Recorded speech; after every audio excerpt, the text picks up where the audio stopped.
What if the world we perceive is not the ultimate reality? What if, beyond forms, time and matter, there persists within us the reminiscence of a knowledge as ancient as reality itself? This reminiscence, like an anamnesis, is not learned. It is revealed. This inner revelation, the Gnostics called gnosis. To try and understand what it signifies, we will approach the central myth of Gnosticism, that of Sophia, and answer this question: how can that which is born of plenitude engender separation? To understand the myth of Sophia, we must first understand how the Gnostics conceived of the divine. At the origin of all things, they did not place a creator God acting within the world, but an absolute principle, immutable, unknowable in its essence. They called it the monad. This principle does not act, it does not intervene, it does not create by will. From the monad proceeds a fullness, a purely spiritual realm beyond time and matter. The Gnostics named this realm the pleroma. The pleroma is not a place. It is a state of perfect unity, a totality without lack, without separation, without conflict.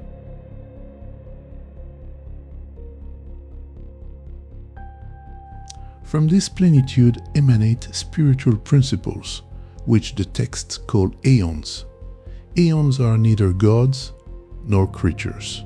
They are expressions of the plenitude modes of being of the divine.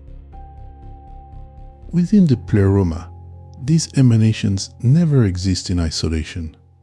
They unfold in complementary pairs, united in a relationship of balance and reciprocity.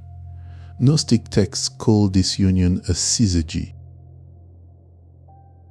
A syzygy is not an opposition but a co-presence, a relationship where no emanation thinks or acts alone, as long as these emanations remain within the unity of the pleroma. There is neither disorder, nor suffering, nor corruption in the sense we know them. The problem only appears the moment an emanation drifts away from this unity. For in Gnostic thought, the material world we inhabit cannot be the direct product of a perfectly good principle. It can only be the result of a rupture, an imbalance, a cosmic event that introduced separation where plenitude reigned.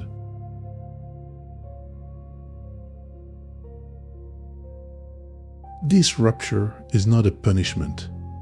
It is the consequence of a distancing, a movement outside of unity, an emanation that crossed a threshold it could not traverse without losing its plenitude.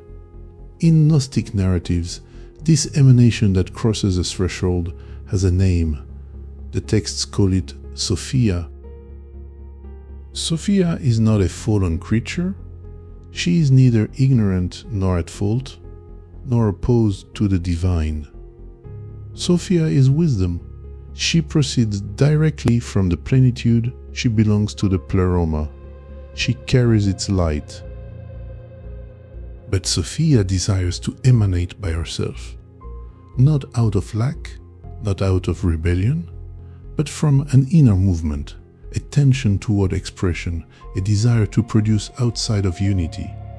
This desire is not evil, it is even understandable, but it is exercised outside of the syzygy, outside of the agreement, outside of the totality of the pleroma.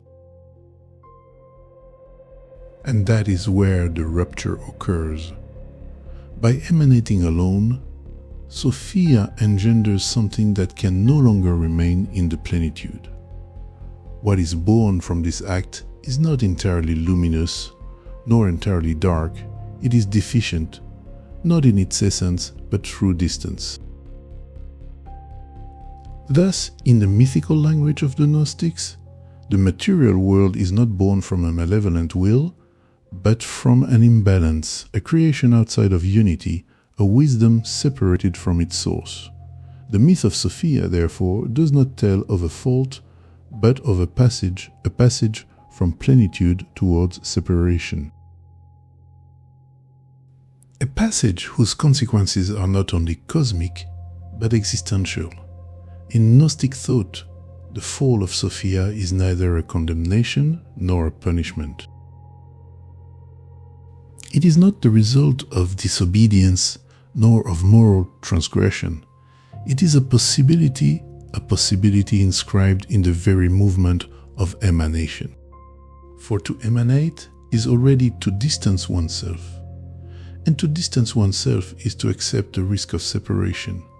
As long as the aeons remain in the unity of the pleroma, there is no fall, no loss, no fracture. But as soon as an emanation acts outside of this unity, a threshold is crossed. This threshold is not forbidden, it is simply irreversible. The fall, therefore, is not a necessary event. It is not inscribed in a cosmic fatality. It occurs when separation becomes effective.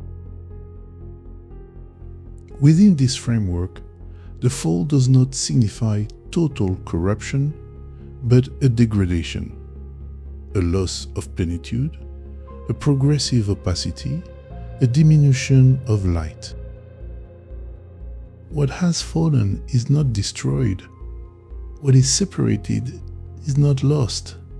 It remains a bearer of a trace of the origin. The possibility of the fall also implies the possibility of return.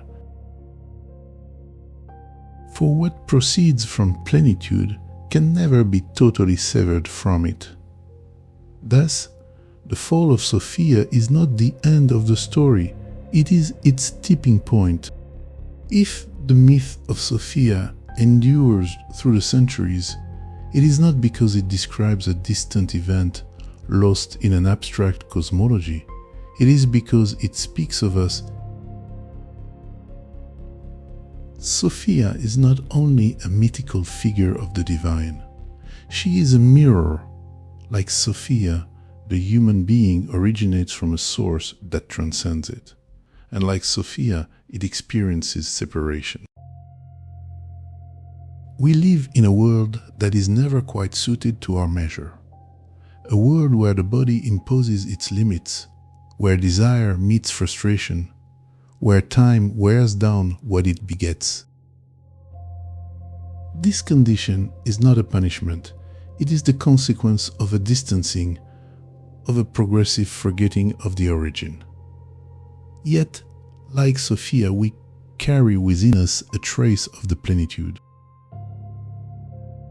A silent memory, prior to our roles, our identities, our beliefs.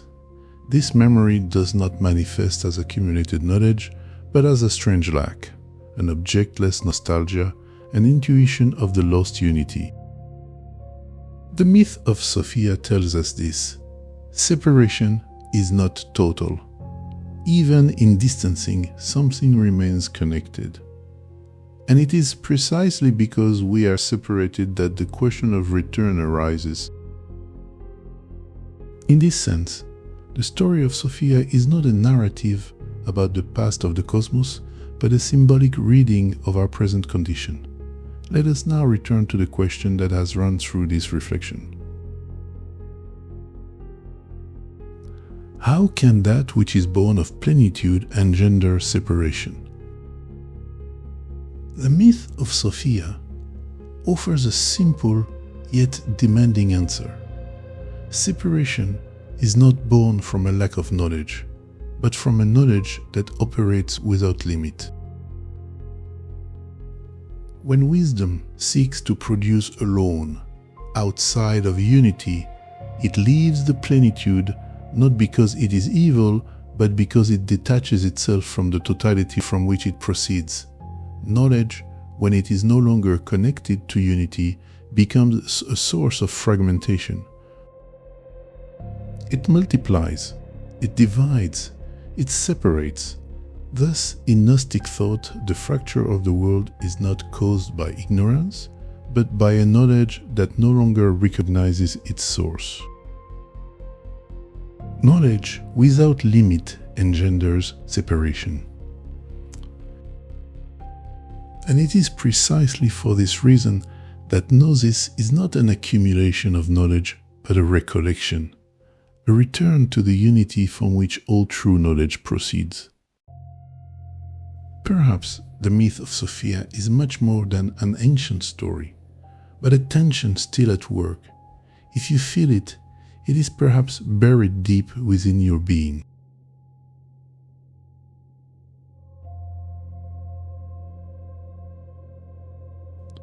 In her fall, Sophia creates. What is the profound nature of this creation?